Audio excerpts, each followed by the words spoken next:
queridos e amados irmãos, a graça e a paz do nosso Senhor Jesus. Eu sou a missionária Alessandra Rocha, do canal A Verdade que Fortalece.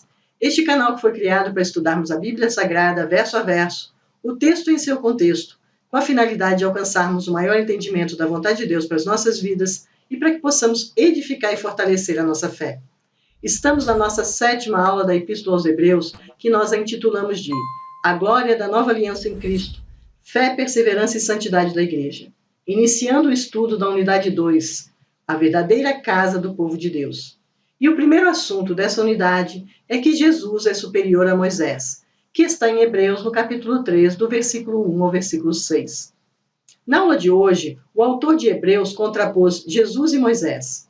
Declara nitidamente o que ambos têm em comum. Ambos foram estabelecidos por Deus em sua elevada função. Ambos preservaram sua dependência de Deus na sua atuação terrena. Ambos receberam atestado de fidelidade imutável. Sobre o caminho dos dois pairam a glória de Deus. Tanto Moisés como Jesus têm um povo. E para ambos os povos, em ambas as casas, valem as mesmas leis de vida espiritual. É o mesmo Espírito Santo que fala às pessoas do Antigo Testamento e do Novo Testamento. Moisés foi um servo na casa de Deus, e Jesus foi posto como filho acima da casa. Moisés edificou um santuário terreno, mas Jesus é Senhor sobre a casa de Deus, feito de pedras vivas, o organismo do corpo, uma corporação celestial. Cristo veio como segundo Moisés. Os paralelos entre Moisés e Cristo são inúmeros. Moisés levantando a serpente é um tipo de Cristo sendo levantado na cruz. Moisés deu o maná no deserto, mas Cristo dá o verdadeiro pão do céu. O propósito do autor é mostrar que, não obstante os judeus tivessem o mais alto conceito sobre Moisés, pois com ele Deus falava face a face, Jesus era superior ao patriarca. Moisés é um enviado de Deus e embaixador de Deus, mas Jesus é um apóstolo. Moisés intercedeu pelo povo, mas Jesus é o sumo sacerdote. Moisés, como nós, fazia parte da família de Deus, mas Jesus edificou e é dono da casa. Portanto, voltar do cristianismo para o judaísmo é sair da realidade para a sombra e da consumação para a promessa. Para evitar esse retrocesso, o temor que o autor dos Hebreus tinha, os cristãos precisavam considerar atentamente o apóstolo e sumo sacerdote da nossa confissão, que é Jesus, e fitar os olhos em Jesus para compreender a verdade cristã e os nossos privilégios em Cristo. Esse é o assunto da nossa aula de hoje. Mas antes de iniciarmos a nossa aula, tenho de dar alguns recados. Lembrar aos irmãos que na descrição desses vídeos vocês encontram a bibliografia, que é a lista dos autores e teólogos que nós consultamos para realizar as nossas aulas. E também informar a todos vocês que vocês podem encontrar de forma rápida todas as aulas disponíveis do canal no YouTube, que é através da hashtag AVF Alessandra Rocha, tudo junto, entre aspas e em letra minúscula. E pedir aos irmãos que orem por essa obra e participem das nossas aulas, deixando seus comentários, dúvidas e sugestões, e divulguem também o nosso canal, para que juntos nós possamos evangelizar, transformar e fortalecer vidas com o estudo da Palavra de Deus. Vamos agora colocar o nosso coração na presença do Senhor? Senhor Deus, gracioso e generoso Pai, ilumina nossa mente, fortaleça nossa fé com os princípios e verdades anunciadas a nós que está neste estudo. Tudo para a glória e honra do teu santo nome. Desde já nós te agradecemos e te bendizemos em nome de Jesus. Amém.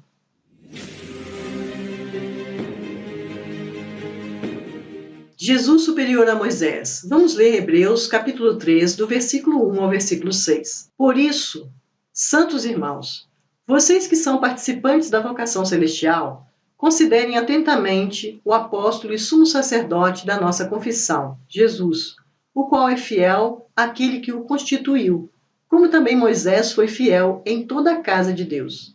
No entanto, assim como aquele que edifica uma casa tem maior honra do que a casa em si, também Jesus tem sido considerado digno de maior glória do que Moisés. Pois toda casa é edificada por alguém, mas aquele que edificou todas as casas é Deus.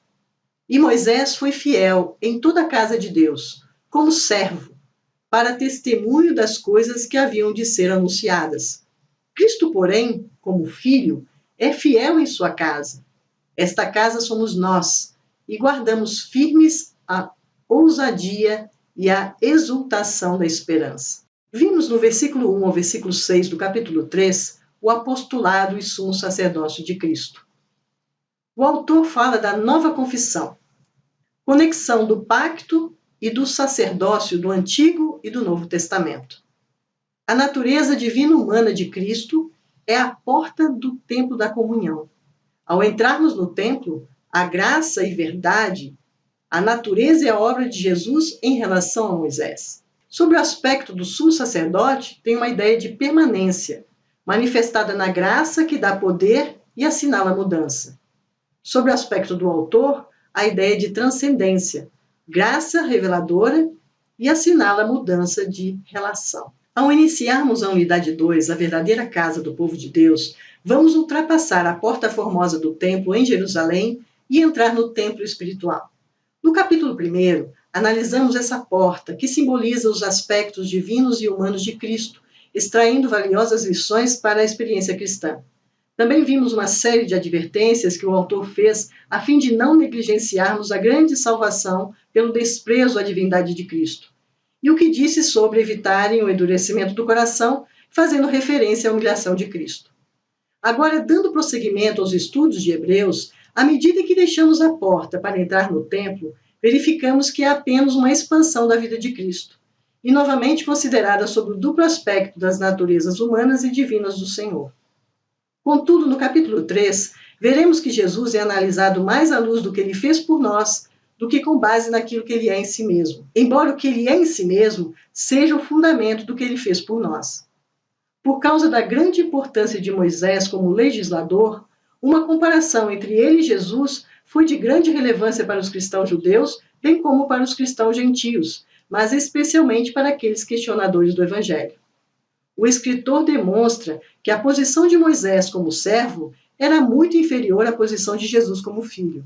Além disso, a despeito da sua grandeza, Moisés nunca conseguiu sua intenção de levar os israelitas para a terra prometida. Este fato também está em forte contraste com a obra completa de Cristo, que é fortemente ressaltada mais tarde nessa epístola. Assim, observamos que a natureza divina humana de Cristo é a porta do templo da comunhão com Deus, que manifesta sua graça em Cristo, a qual está sempre em expansão. Ao entrarmos neste templo de graça e verdade, o autor deseja que consideremos a natureza e obra de Jesus em relação a Moisés, que é o sumo sacerdote veterotestamentário, isto é, o sacerdote relativo ao Antigo Testamento. O assunto apresenta-se debaixo do simbolismo do antigo tabernáculo e seu serviço. O estudo pode ser considerado como um documentário inspirado do autor sobre o Antigo Testamento, sua história e seu ritual, suas leis e seus precedentes legais. Sobre o aspecto do sumo sacerdote, temos a ideia de permanência, que se manifesta na graça que dá poder e assinala a mudança de condição. Sobre o aspecto do escritor, existe a ideia de transcendência, que se resolve na graça reveladora e assinala a mudança de relação. Esses dois aspectos combinam na encarnação de Jesus e unem-se outra vez nos desígnios finais de Deus. O antigo povo de Deus, sua crença e confissão de fé muito sólida e arraigada, está firmada no maior dos profetas veterotestamentários, que é Moisés. O que Israel não compreendia era que tal fundamento religioso possuía um propósito antevisivo, simbólico e figurativo. Embora eficaz, naquele contexto para a salvação dos eleitos, não porque as leis e rituais de sacrifício fossem operadores de redenção, mas porque prefiguraram Jesus Cristo, o Salvador eterno, que já estava presente e agindo como Criador, Governador e principalmente o sumo sacerdote. Nossa confissão agora não se fundamenta mais em Moisés, o legislador, ou em Arão, o sacerdote, mas em Jesus Cristo, o Filho de Deus, que é ao mesmo tempo e a mesma pessoa, sumo sacerdote, revisor da lei, legislador, profeta e rei. Se Moisés foi fiel a Deus, Cristo o superou em fidelidade. Enquanto o grande legislador de Israel, Moisés, por sua desobediência, não pôde entrar na terra prometida, Cristo penetrou o paraíso celeste e estabeleceu morada para os seus escolhidos. No tempo de Moisés, a terra de descanso era um sonho, hoje é realidade. A nossa confissão de fé é cristocêntrica, sem qualquer interferência bipolarizante Cristo e Moisés. Guardamos a lei segundo a comunicação e a interpretação de Cristo Jesus. Nós vimos isso lá no Sermão do Monte, em Mateus, no capítulo 5 ao capítulo 7.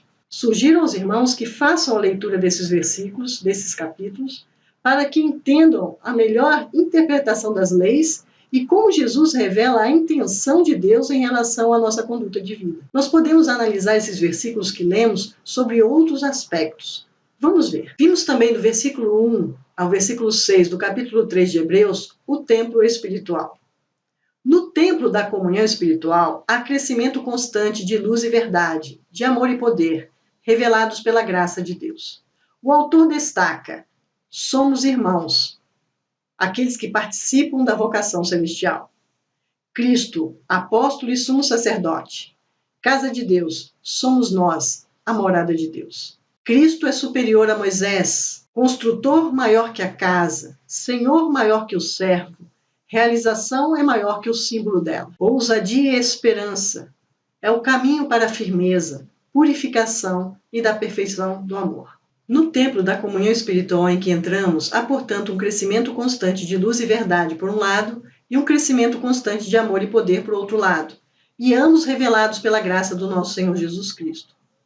O autor de Hebreus, quando diz a expressão "por isso, santo irmãos", ele deixa entendido que tudo que foi anteriormente dito acerca da superioridade de Cristo sobre os anjos, mesmo em seu estado encarnado, lança o alicerce da superioridade de Cristo sobre Moisés, o mediador da antiga aliança e fundador da casa de Deus terrena.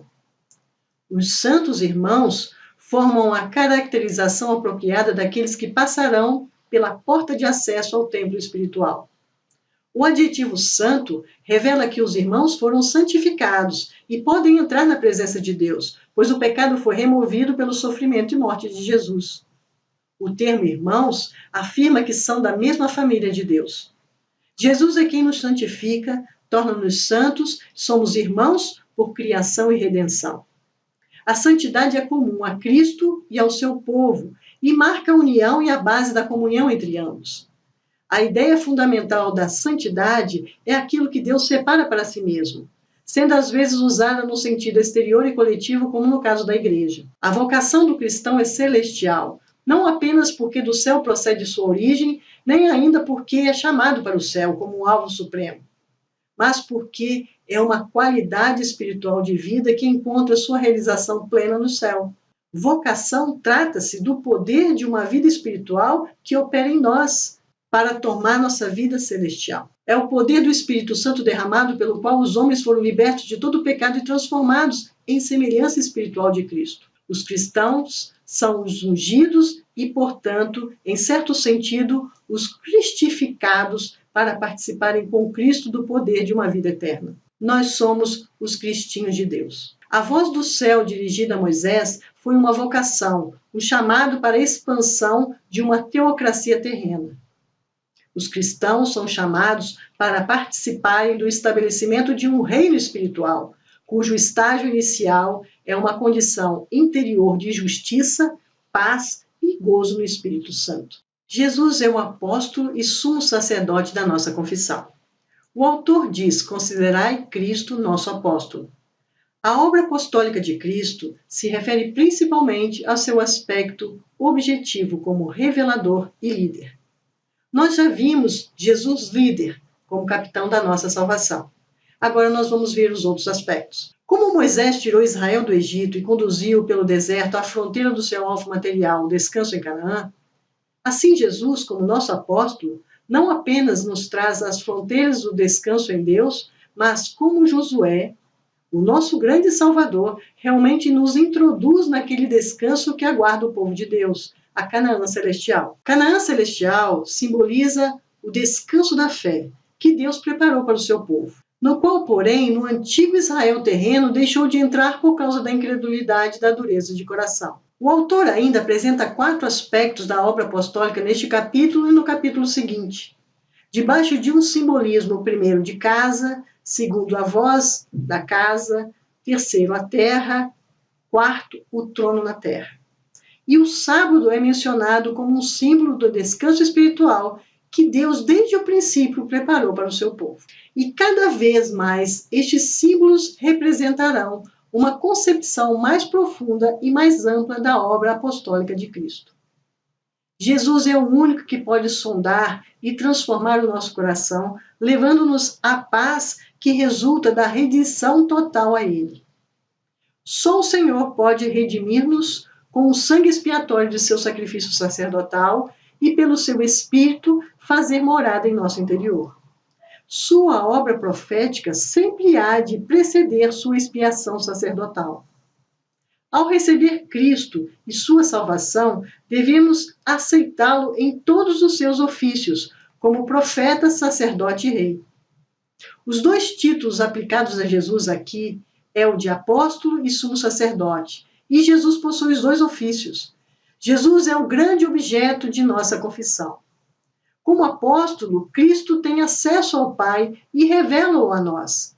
Como sumo sacerdote, ele pleiteia a nossa causa junto ao Pai e leva-nos à presença de Deus.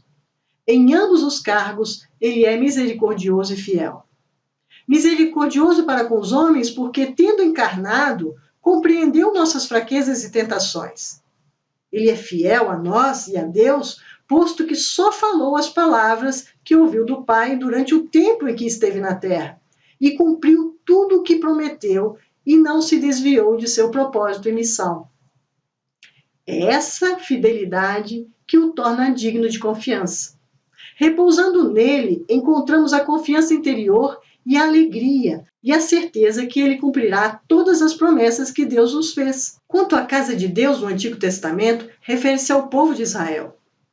No Novo Testamento é a igreja, a qual, no sentido amplo, inclui todos os cristãos, tendo-se derrubado a parede que separa o povo de Israel dos gentios.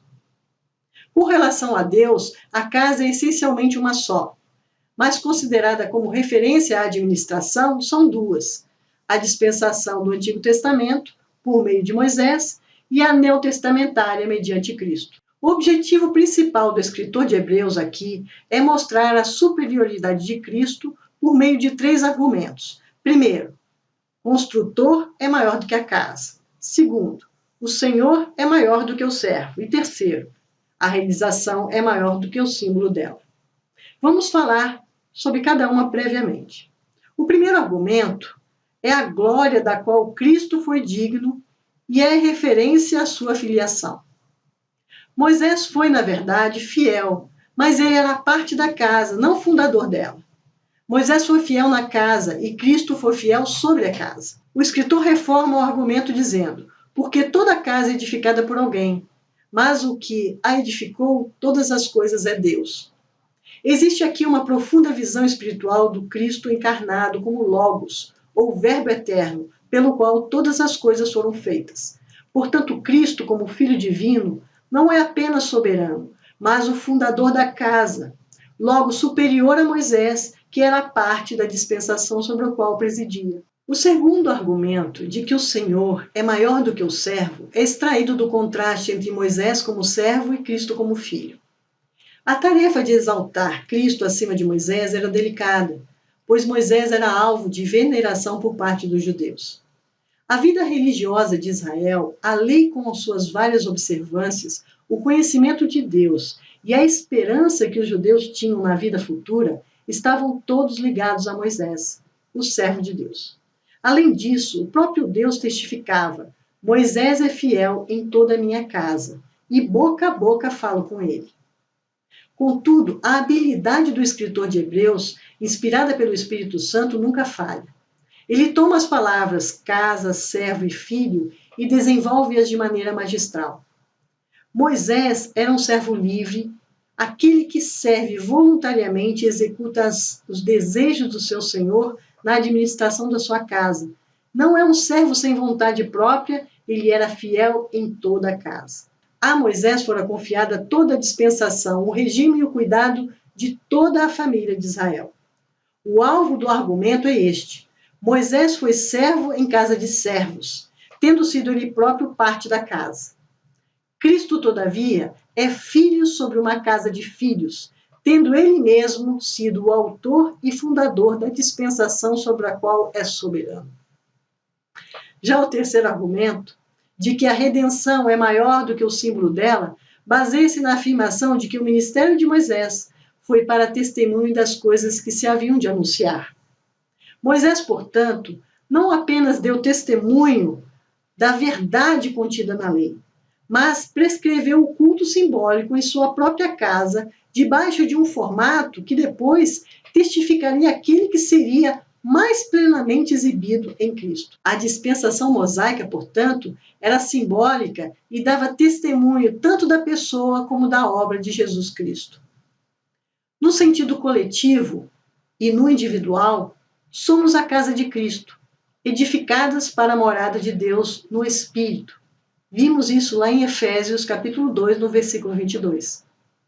Visto que, nas coisas espirituais, cada parte é igual a um todo, cada indivíduo, como pedra viva na casa espiritual, é habitado pelo Espírito Santo e manifesta a santidade de Deus. Em um sentido coletivo, essas pedras vivas, quando elas estão juntas na edificação da casa de Deus, por meio de suas relações pessoais umas com as outras, manifestam a glória do Senhor. Se queremos a fidelidade de Cristo e a alegria de sua comunhão, devemos render a Cristo o controle de nossa vida. Ele tem de ser a presença permanente em nosso coração, não como hóspede, mas como dono da hospedagem. Somos sua casa. Ele, como nosso Senhor, deve ter acesso a todos os aposentos, a administração e o controle de tudo. Tudo tem que estar em suas mãos. Desfrutamos da paz do Espírito, da libertação de todas as preocupações quando entregamos nossa vida nas mãos de Cristo. Jesus não é apenas a cabeça da igreja, mas de todas as coisas sobre a igreja e administra o universo para o progresso e cuidado dele. Confiemos, portanto, nele inteiramente e esperemos dele tudo o que realizou por nós. E por último, quando o autor de Hebreus diz assim: esta casa somos nós, e acrescenta uma significativa condição: se guardarmos firmes até o fim a ousadia e a exaltação da esperança. Isto é, somos a casa de Deus se guardarmos com ousadia e gloriarmos-nos na esperança firmes até o fim. Existe aqui uma lição muito importante para todos que querem ter sucesso na vida cristã. A firmeza e a perseverança são traços marcantes e essenciais do caráter cristão e encontram sua única raiz na ousadia da esperança. A ousadia que vem das entranhas e triunfa sobre todas as circunstâncias desfavoráveis, aliada à liberdade, são qualidades que vêm da unção do Espírito Santo, que habitou de tal modo nos discípulos no Pentecostes que eles anunciaram com ousadia a palavra de Deus. O objetivo do escritor é mostrar que temos um alicerce abundante para a ousadia e exultação, que está na pessoa e na obra de Jesus Cristo. Essa esperança, estar firmes em si mesma e entesourada em Deus, nos alegra e nela encontramos a ousadia. É nosso privilégio e dever perseverar nessa ousadia. A esperança é a fé olhando para frente. É a âncora da nossa alma. A esperança só pode chegar à sua realização perfeita quando inspirada na ousadia daqueles que a possuem. E essa esperança é o centro da intervenção ativa, o segredo da firmeza e a fonte da exultação corajosa. É essa esperança que devemos manter firmes, se quisermos viver cheios do Espírito Santo. O caminho para a firmeza é a fé singela e pura. E este caminho obtemos em Deus, que é a nossa vida, a alegria pela sua presença e encontra o motivo na ousadia daquele que é a base infalível de toda esperança. Queridos, o Senhor nos dá mel tirado da rocha. Vimos lá em Deuteronômio 32. Saúde no meio da enfermidade. Óleo de alegria em vez de pranto. Veste de louvor em vez de espírito angustiado. Vimos isso lá em Isaías 61, versículo 3. O fundamento dessa esperança está na ressurreição de Jesus Cristo dentre os mortos. Permitiremos assim que Cristo, como casa de Deus, purifique o nosso coração e lança fora todo o medo e aperfeiçoe o amor em nosso coração. Não é ordenado que amemos o Senhor, nosso Deus, com todo o coração, com toda a alma, com todo o entendimento? Vimos lá em Mateus 22, 37. Foi ordenado alguma coisa impossível? Não, não foi. Então guardemos firmes a ousadia e a exultação da esperança até o fim. Com essas palavras, com essas últimas afirmações gloriosas, encerramos a análise dos nossos versículos de hoje. Passemos agora às nossas considerações finais.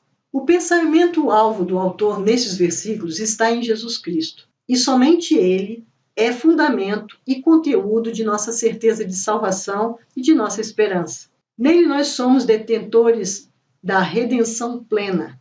Sem Jesus, fora da comunhão com Ele, não temos nada.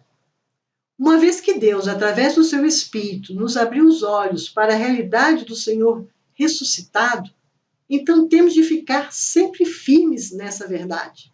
A persistência na vida cristã constitui uma prova da autenticidade da fé. Para nós é possível permanecer na certeza da salvação e na esperança. Permanecer em Cristo, porque Jesus é o mais sublime que Moisés. Assim como Deus é verdadeiro para com o seu propósito e ser, assim o cristão deve ser um reflexo verdadeiro do seu Criador e Redentor.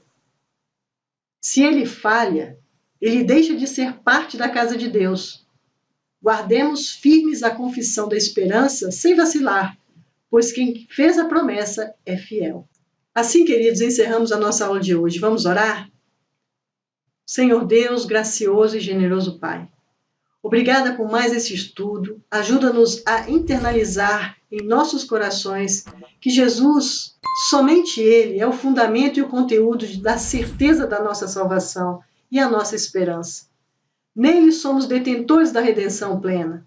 Sem Jesus, fora da comunhão com Ele, nada temos e nada somos. Ajuda-nos, ó Pai.